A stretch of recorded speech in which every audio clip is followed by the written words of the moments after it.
citado agora, né, dessa questão dos cargos de motoristas, é até uma dor da empresa, né, que eles nos relataram, e de fato eles não recebem currículos femininos para esse cargo, ou seja, não recebem currículos de mulheres para o cargo de motoristas, né?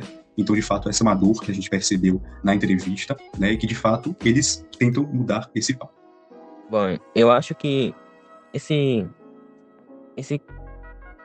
acontecimento de não receber currículos de mulheres está relacionado com o pensamento enraizado da população, né?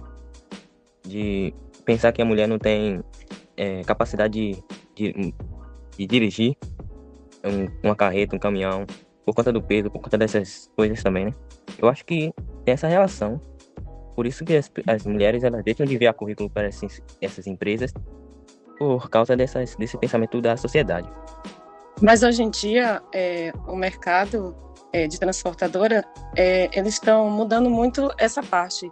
Tem uma empresa mesmo, ela chama Pisato, a maioria dos funcionários são mulheres. E aí eu perguntando a uma, o que ela faria na hora do descarregamento das mercadorias. Ela fala assim, não, a gente só faz a conferência da mercadoria. E aí tem chapa, tudo direitinho. Então, eles poderiam rever essa situação, né, para não ficar um machismo de não contratar mulheres por achar que a mulher é um lado frágil que não tem capacidade de pegar um peso. E é isso. Na linha do pensamento de Fabiana, né? Eu também trabalho um pouco na área de logística na empresa e a gente trabalha com a transportadora e a Tesla, né? E eles têm motorista feminino, né? E eles vêm sempre contratam os chapas, né? Que fica na parte do peso para poder descarregar material. Mas a parte da direção é toda feminina. As mulheres, né, enfrentam desafios para conquistar espaços nos setores de transportes e logística, né? Como podemos ver, né, em muitos casos, né, que essa eliminação de estereotipos de gênero é a criação de um ambiente inclusivo, que são passos essenciais para garantir a participação das mulheres, né, nesse ramo de transporte. Aqui em Feira, né, nessa empresa Rosa, você pode ver que tem um percentual de mulheres dirigindo o coletivo. Eu mesmo, quando eu pego o ônibus para o trabalho, geralmente é uma mulher que está dirigindo todos os dias. Exato. Pode ser, de fato, aqui, né, tendo uma visão mais crítica do fato apresentado pelo nosso entrevistador, pode, de fato, ocorrer algum tipo de, enfim, desclassificação com relação a isso, porém, pelo apresentado por ele, de fato, a gente percebe que eles querem ter, na verdade, esse contingente feminino, em maior parte também no cargo de motoristas. Enfim, são muitos porquês, né, são muitos vieses para a gente analisar, porém, de fato, a gente vê que a questão do machismo, como dito por Felipe, tem crescido muito, né? Questão também da atuação feminina, como dito por Gabriel, também tem crescido, né? A gente também associa às vezes que mulher é mais prudente no trânsito, enfim. Então todas essas questões são muito interligadas, né? E, enfim, tudo isso realmente puxa aí, né? Muito, muito papo. Sim, verdade. E vai depender de cada situação, né? E essa questão desses trabalhos serem masculinos, né? Tem esses preconceitos na questão da mulher poder exercer, né? Percebemos que é uma empresa que conta com colaboradores e diversidade, deixando as contratações mais justas. Entretanto, não ficou esclarecida a parte final da resposta. O entrevistador estava se referindo a quem fez a contratação ou a quem está submetendo ao seu currículo na empresa. Porque são duas linhas de pensamento diferentes e traz respostas diferentes e pautas diferentes de conversas. Quais os protocolos adotados pela organização para prevenir e lidar com os casos de assédio e discriminação no ambiente de trabalho? Bom, isso é um assunto muito sério, né? E, de fato, aqui na empresa nós possuímos, né, políticas afirmativas e ativas também contra assédio e discriminação nos seus diversos âmbitos, né, no ambiente de trabalho.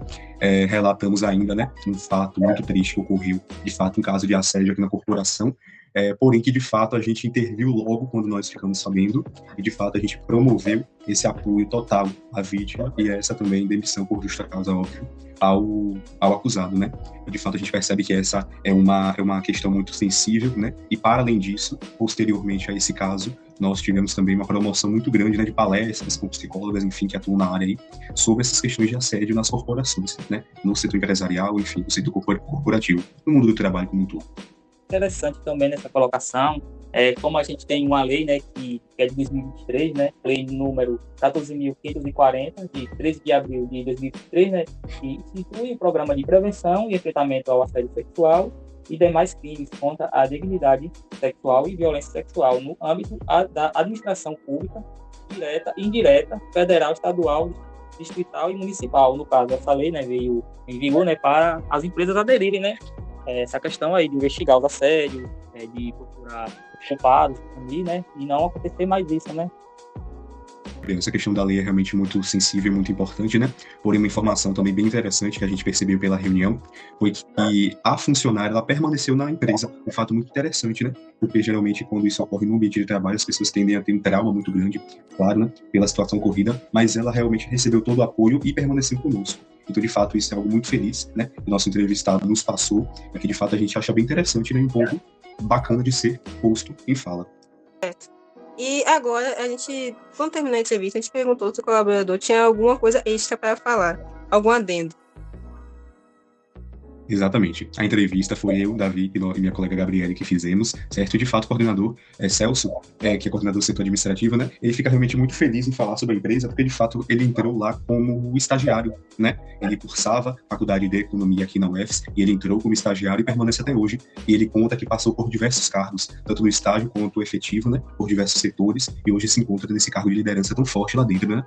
E de fato um ponto muito interessante que eu havia esquecido de citar é que a empresa sim possui profissionais, pessoas com deficiência, né, em cargos como auxiliar contábil e também agente de portaria, um fato bem interessante, né, e comentando com ele, eu questionei sobre um fato que ocorre, que realmente algumas empresas, elas não gostam de contratar pessoas com deficiências, por diversos motivos, né, muitas até preferem pagar a multa a contratar esse funcionário, porque depois acredito que dessa forma eles terão menos prejuízo, né? E algumas pessoas que de fato menos prejuízo é mais lucro. E lá ele relatou que de fato isso não ocorre. E outro fato bem interessante sobre até a pergunta 1, né? Sobre a questão dos treinamentos, mentorias, enfim, coisas à parte, né, do trabalho.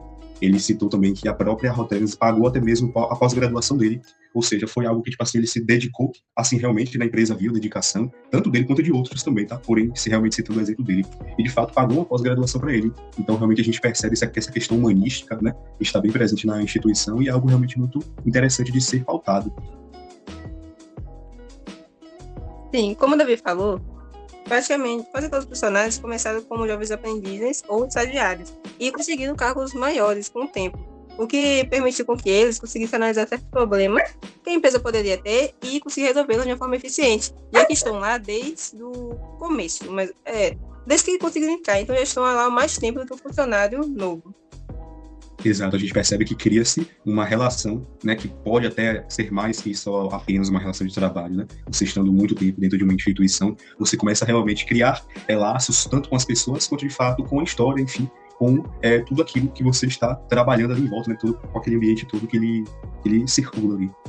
Isso. E esse foi o final da nossa entrevista com o coordenador. Com isso, de fato, nós agradecemos a atenção e também a participação do nosso coordenador Celso Machado. De fato, realmente foi uma entrevista bem interessante, né? Proposta de intervenção também que virá a posteriori. E, enfim, toda a atividade foi realmente bem interessante. Com isso, nós agradecemos e tchau, tchau. Valeu, pessoal. Tchau, gente.